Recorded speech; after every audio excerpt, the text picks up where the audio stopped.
Oh, this weekend we have a barn burner with Mikey Garcia and ERROL SPENCE Jr.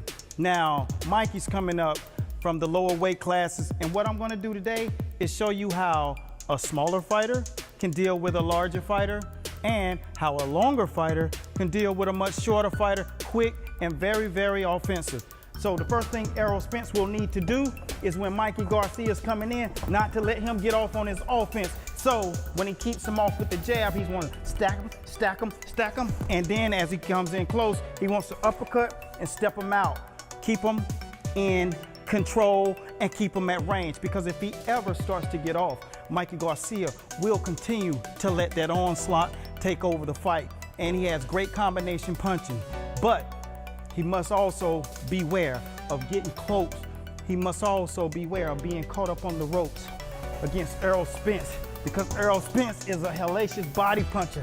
And if you don't watch out, he'll get caught up in that whirlwind and that devastating left hand, right hook, power shots from the upper weight classes. And that's one of the keys that ERROL SPENCE will walk out of there with his belt still around his waist, keeping Mikey Garcia at bay, setting him up for the uppercut, hook, and then pounding him against the ropes, breaking him down and letting him know what it feels like to be in a real welterweight division. Now, over here to Mikey Garcia. Mikey Garcia must elude those long hands. So every moment he should be able to, as soon as he should counter, step around, and move. As soon as ERROL throws the jab, off to the side, he should throw the shot, throw the jab, pop, pop, pop, step around, pop, pop, and he must use combinations, uppercuts, hooks, stepping around. And that's one of the things he needs to do to stay busy. The last thing he needs to do is, once ERROL is coming in, trying to get him, he needs to tie him up, turn him, step him out, and keep him busy. Never letting ERROL get on top. He got to tie him up, spin him out, and stay busy. And that's what he has to do to win that fight. Tie him up, use tactics that he's not used to doing, flurries, boom, boom, boom, boom. As ERROL tries to come on top, he wants to throw those flurries and then get out of the way. Step into his left, away from ERROL SPENCE's dangerous left hand. And that's what it's gonna look like on Saturday night if he does the right thing. Let's see if he made the right choice coming up to the welterweight division. That's all we got for right now. My name is Coach Eric A. Bradley, and this is Mike Dynamite in the building. Follow us at Master Boxing across the board. Who will win this fight? I hope you guys enjoyed that segment. Hopefully you have a second so you can see what these guys actually have to go through once they're in camp. And when they're following the proper nutrition regimen now, this is what it's gonna look like. But just take a few seconds and really enjoy the science that goes behind an athlete being on weight, being prepped for camp, so they don't have to cut so much weight down. You stay ready so you don't have to get ready. Check it out as we take it into the kitchen. This is where you're gonna get a healthy appetite of foods and fights. Check it out. I'm gonna give you guys several tips whenever you are top athletes and you're trying to figure out, you keep hearing, you shouldn't intermittent fast, or you shouldn't fast during your training camp. Look, this is what I do, and we do this on a professional level. We will never do anything or give any advice to athletes that would not benefit them. So when you have all this food right here, we have chicken breasts, peppers, mushrooms, onions, and filet mignon. Now, you've seen in the other show of Food for Fighters where we told you if you're focusing and you're eating 3 meals a day, then you must stick with sirloin. But now, the fact that you're intermittent fasting, what you can do is you can have any kind of steak, any kind of meat, and it won't affect you because you need that caloric intake to maximize your nutrient value because you're putting out so much.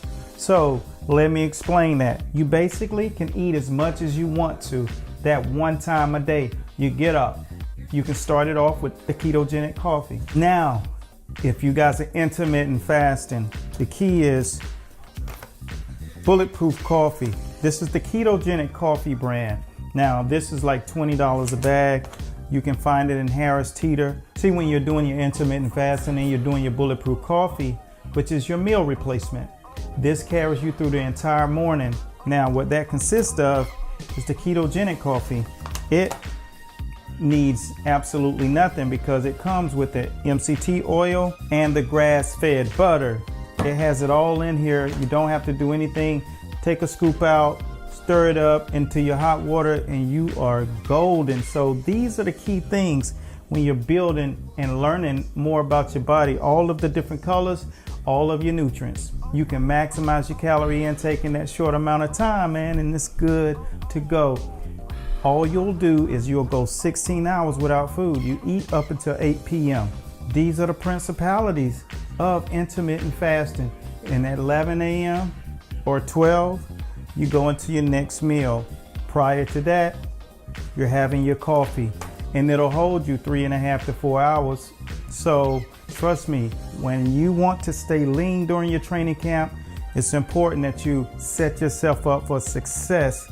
And look at the guys, they're putting out, they're training hard. My fighters are 3 to 4, 5, 6 pounds off of weight throughout the entire training camp, because we're not doing the biggest loser during training camp. Our focus is to train, learn skills, techniques, craft, and focus on game planning.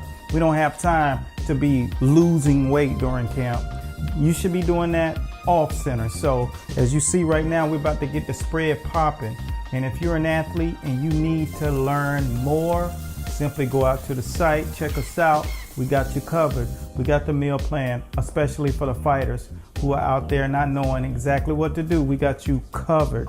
You will partake in a little intermittent fasting to get your body really aligned and ready to go and prep you for that weight loss before you get going into camp real good. You're doing the calories, it's all good. Until the next time, we're gonna do predictions and get you guys all locked in and prepped for the mental game when it comes down to going into camp and being ready to fight. Calories are your friend, and trust me, we got you covered. And remember, continue to check us out, because right here you're getting the boxing skills, you're getting the fight breakdowns, you're getting inside and behind the scenes on strategies in the fights, and we got you covered with the food for fighters. Until next time, Eric A. Bradley signing out, aka the Real Fight Doctor. Be blessed at Godspeed. So long, and enjoy the meal. Peace. This is where we satisfy your appetite for food and fighting. So long.